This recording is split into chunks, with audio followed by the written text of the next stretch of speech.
Hello, and welcome to You Still Have Time. For those of you who are visiting for the first time, we're a podcast that's focused on the interests of people of a certain age.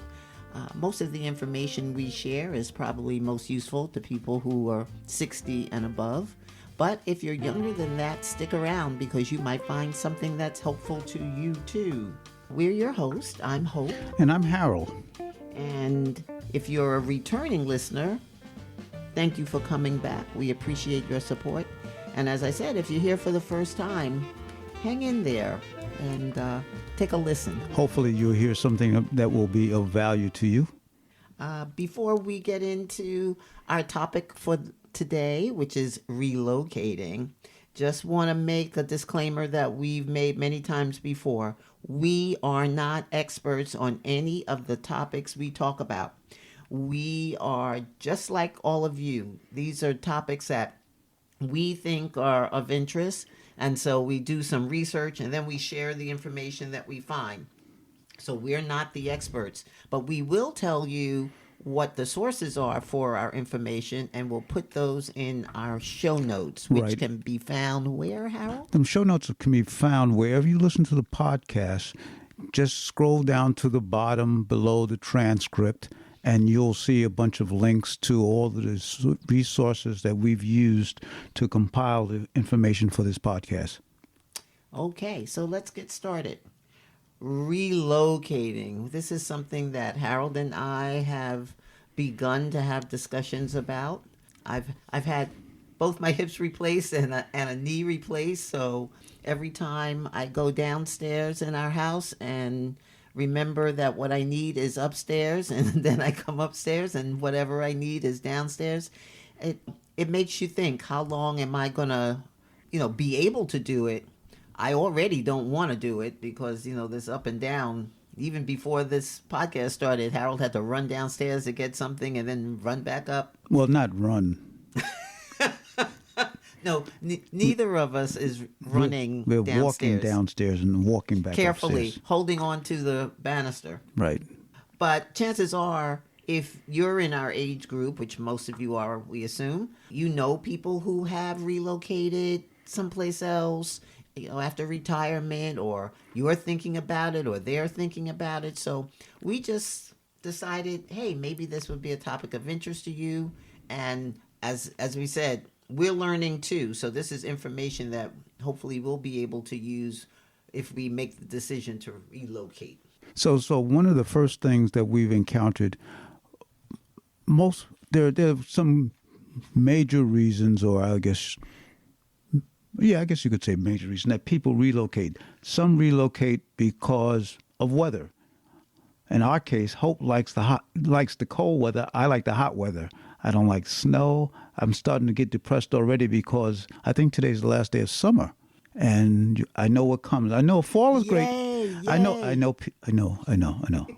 People say, "Oh, they like the change of seasons." That's fine, but I don't need to be there. I could watch it on TV or so. So some people move. That's just a long way of saying some people move because of weather. Some people need them to move because they may have certain conditions where hot, dry weather is more amenable to their situation. Some people move to be closer to family. Especially as we get older, we want to be... Or away from family, depending upon your situation. No, I want to be close to family so they can help us when we need help. That's right. Fingers crossed. So I mean, but one of the major, not all, but I think we saw numbers as 60% of people who relocate are relocating because of cost. Mm-hmm. They're moving from more expensive parts of the country to lesser expensive parts of the country. And all we're going to do today is try to provide you some things that we've encountered or some things that we've learned in our research that you probably, if you've already made a decision to relocate or you're thinking about relocating, you may have already looked into these issues. But we're just going to bring them up for those newbies like us because some of these are brand new to me. I hadn't even considered it. Right. So, as Harold said, the majority of people who relocate, older people who relocate, are relocating because they want to reduce their expenses. Because of course, if you're retired, now you're living on a quote unquote fixed income. You're not you're not bringing in the same amount of money that you were bringing in when you were working, and you're not going to get a raise. So you want to reduce your costs as much as possible. But there are buts. If you own a home, one of the big issues that we discovered was many times people overestimate the value of the home they're living in and underestimate the cost of wherever they're going, wherever they're relocating to. So usually people are moving from high cost areas, big cities in the Northeast, on the coast, all of that, and they're moving to less expensive areas. And the first thought is, well, wow, my home in, New Jersey is worth a lot of money, and I can move to Florida or Georgia or Alabama, and I can buy my house outright, or it's going to be so much less expensive. That's for those people who are lucky enough to have that resource here, that house at home here. One of the things I just want to interject here is that we've been, I guess, considering this move. I mean, we don't move very quickly, so we've been thinking about this for a very long time. Literally, literally. So when we first started thinking about this, the disparity between the prices in our part, we live in the northeast part of the country, so the disparity between the cost in the northeast and the cost in, say, the south or the southwest, there was a big difference. Well, because so many of us folks in the higher cost part of the country are moving, those differences aren't as wide as they were, say, 10 years ago or even 5 years ago. So what we're suggesting to you is make certain that the costs are that much different. And not only the cost of the residence, there are other costs involved in wherever you're planning to go, things that you may not have considered. Yeah, and in our research, so you're a homeowner here in the Northeast or in California, wherever, and you're thinking about moving to a lower cost area. You sell your home, and maybe you've been living in that home for 25, 30 years. So what you bought it at and what you sell it at, there's a big difference there. So you're going to, recoup a lot of money. Just remember, if you decide to move someplace and not buy something, you may have a big tax bill to consider. Now, I think it's something like $250,000 for a single person and $500,000 for a couple. But you just have to take all of these things into consideration. And that's for homeowners. Not everybody's a homeowner. Some people are renters. And renters, too. You live in a big city like New York City, and you're going to move to, I don't know, Albuquerque. Yes, I'm sure rents are much lower in Albuquerque, but in New York City, you have subways and buses, and you can, a bodega on every corner. You can get around and be sort of self-sufficient. Can you do that in Albuquerque without a car? I mean, I don't know, but these are the kinds of things that you need to consider when you're talking about doing that kind of move. Another thing that I think is worth considering, if you've been in your home for a long time, more than likely a significant part of your wealth is in the house. So now you're going to relocate to someplace else and you're going to have to cash out. It sounds like it's an easy issue, but I just think you need to consider it, because now you're going to have to cash out the value. You're going to have to get the value. Yeah, that lump sum. Right, that lump sum. And that sort of leads us into another issue that we need to talk about is if you're planning to buy a residence, getting a mortgage. If you're not planning on buying it outright and you need a mortgage, even though you might have a significant amount of wealth whether it be an IRA or some sort of an account, 401k, the banks are looking for an income. And yes, you can use your Social Security, but that might not be sufficient.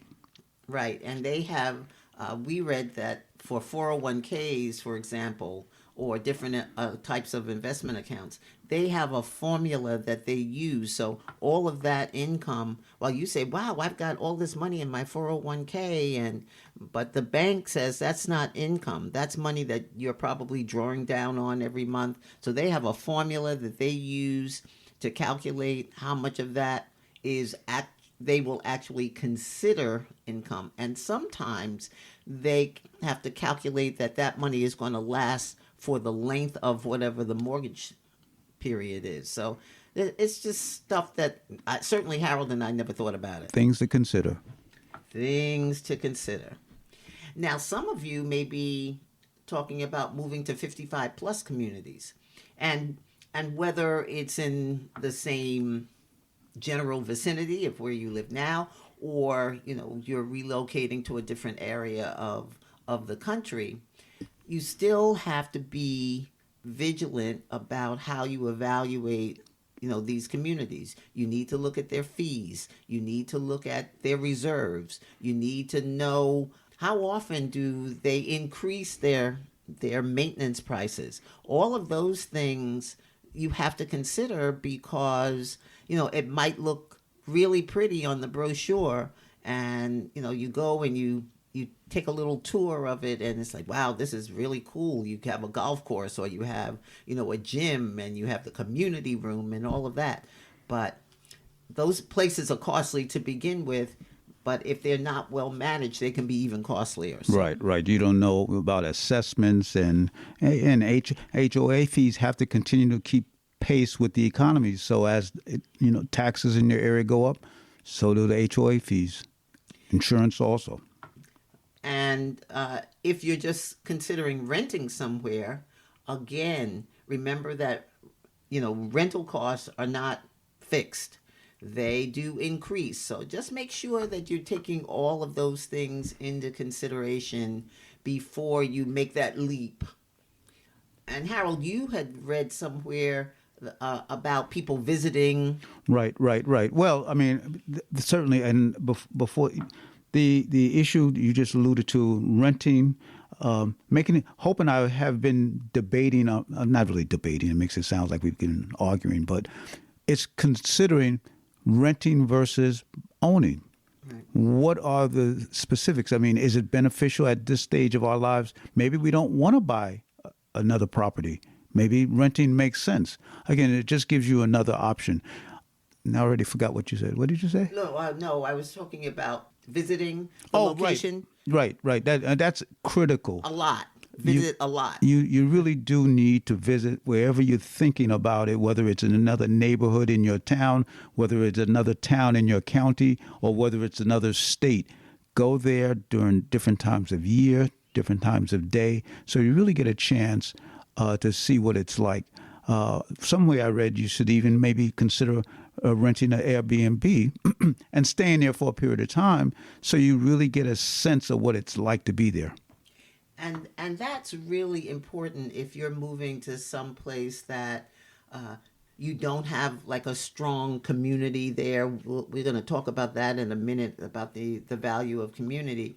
But if you're moving from a high cost area and you move to another state, say, and you think you're going to love it, and you get down there, and boy, it was great when you were visiting during the winter and it was warm and comfortable, but then the summer came and you're like me and you don't like the heat and it's blazing down there and you say, I can't take this, and you want to move back. Sometimes you might not be able to move back because the cost is so high from where you left that it makes it very difficult to change your mind. So make sure that you're really sure, as sure as you can possibly be, that you're going to like where you're moving. Yeah, it's a good idea that chances are you know people in that area where you're planning on moving. Talk to them. Ask them what it's like. I mean, that's not the end all and be all, but clearly they could tell you, they could give you some tips as to, what it's really like to live there. And don't forget that there is an emotional component to all of this as well. You've been living perhaps in the same community for 25, 30, 35 years. And now you're talking about uprooting yourselves and moving someplace else to establish new relationships. I mean, it's easy if you're moving for family reasons. So you already have, a basis for community. But now you're talking about selling your home, all of the stuff that's familiar to you, the shopping areas, your church, other organizations that you might belong to, your friends, all of that may go away, and it's a big leap, and I would think that it's kind of stressful too. Yeah, I don't think you should underestimate it because, I mean, some people might be able to make those changes very easily, but we were just talking, Hope went to the dentist.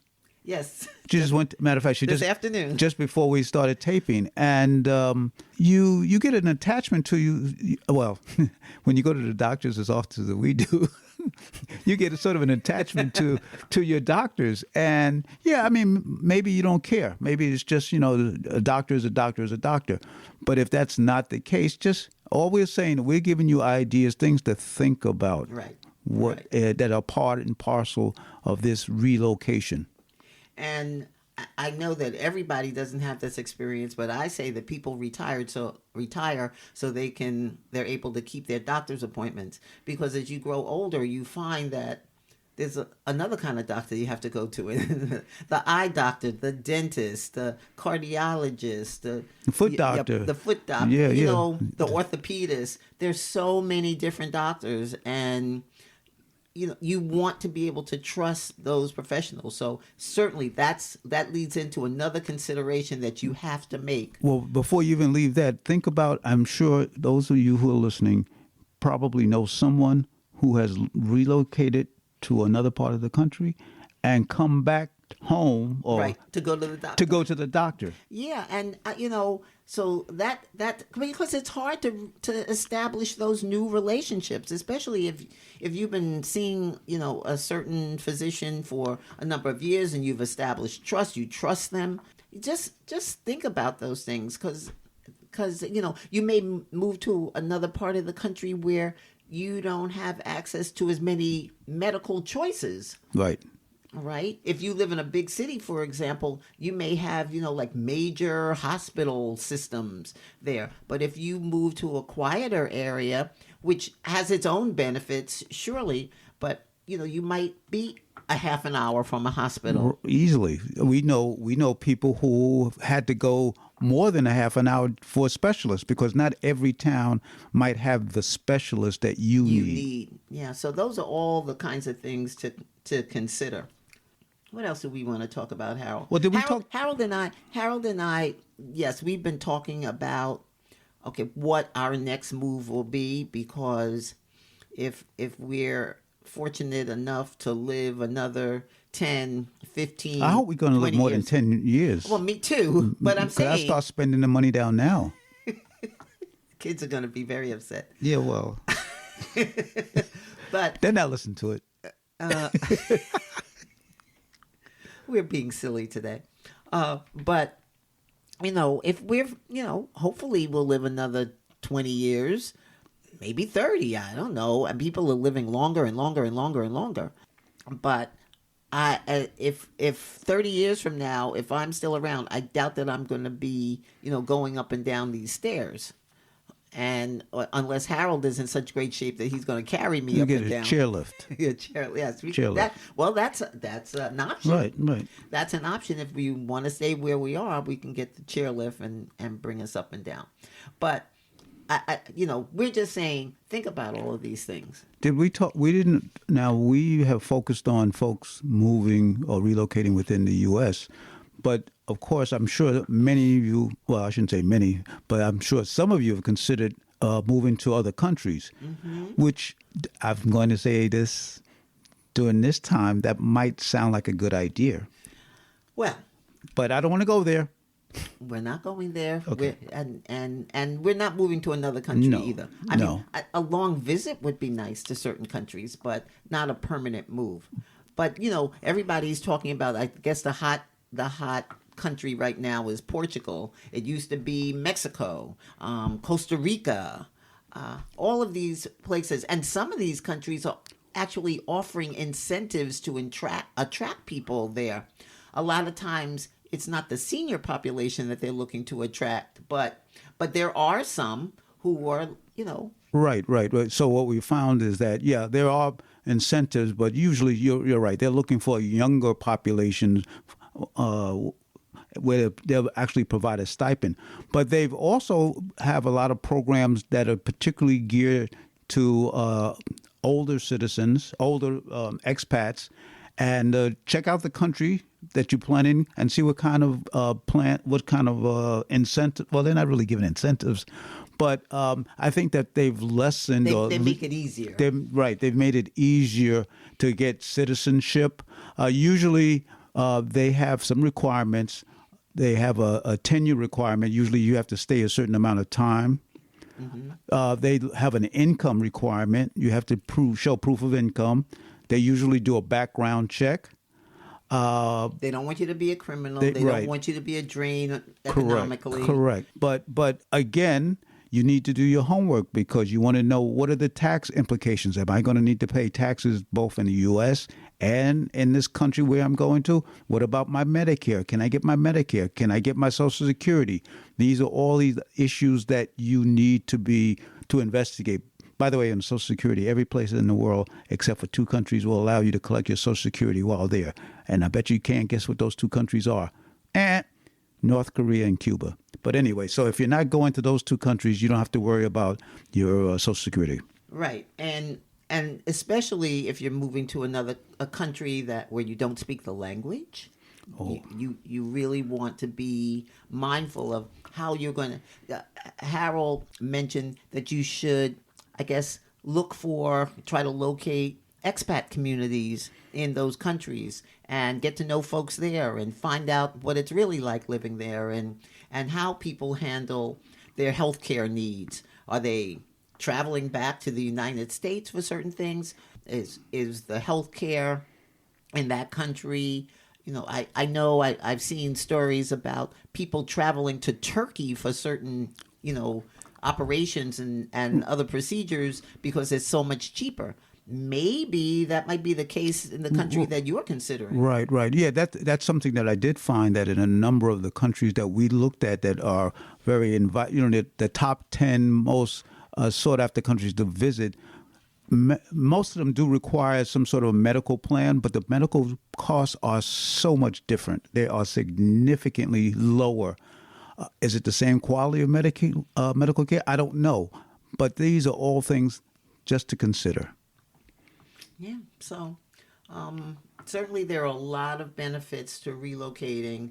Of course, if you're relocating to be closer to family, that's a benefit in and of itself. If you're relocating maybe from a big city to a smaller, quieter environment, that might be for you. It might be a safer environment.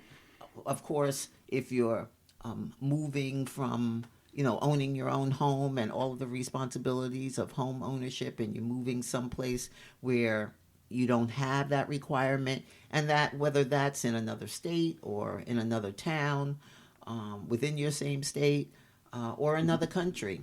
We're just talking about the things that you should think about, because a lot of these things we didn't even consider. We were just thinking, quite frankly, about the money part. For the most part, it's going to be cheaper, and we're going to be able to do this, that, and the third, as our son-in-law loves to say. But it's not always the case. It's not always as easy as it seems. So I think we've sort of exhausted. No, we haven't exhausted all of the issues. This is just the tip of the iceberg. But we hope that it has given you some measure of the complexity of what these moves take. We all know people, or many of us know people, who have made the move to a new location, and a year or 2 years later, they found out that it wasn't what they had envisioned. And they're now looking to come back. And as Hope had said earlier in the episode, the costs, you sold your house, bought something, the price of the property that you bought hasn't appreciated, but the price of the property that you sold did appreciate. So, now you've got the reverse situation. So I think if we want to leave you with a message, it's go slowly. Yep. Go slowly. Go slowly. Do your homework. I mean, this, as Harold said, this is just the tip of the iceberg, pretty much. I mean, you can Google this information. AARP is a great source. Ask friends and relatives, people that where you're thinking about moving, just to get as clear a picture as possible. Because once you've made that commitment, it's hard to turn it around and reverse it. We plan to put some of the links to the resource that we found during our investigation in the notes where you see this podcast. If you have questions or you'd like to find out more, we have our email address that's also in the show notes. That's No, it's info at you still have. No, we don't even know what our own website is. Our own email is. It's info at you still have time podcast at gmail.com. Is it info? Or is it just... We'll check it out and let you know. We'll check it out and let you know. We never use it. We never send ourselves we don't either. send ourselves anything. But they're it's just you still have time podcast at gmail.com. That's what it is. You still have time podcast at gmail.com. Now we went through all that trouble. You better send us a note. We also have a way for you to text us there in the show notes. And we'll have a link to our Facebook page. We have a link to a SpeakPipe, which is a method to leave a up to 90-second voicemail message. So really, we want you to reach out to us because we want to create a community so that we can serve you, so that we can answer questions that you might have.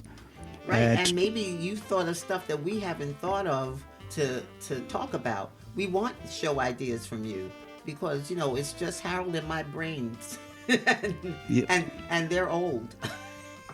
So hopefully we have sparked your interest. If you hadn't thought about relocating, maybe now you will. And if you've been thinking about it like us for I don't know how long, maybe you'll start to do that, move that next level of research.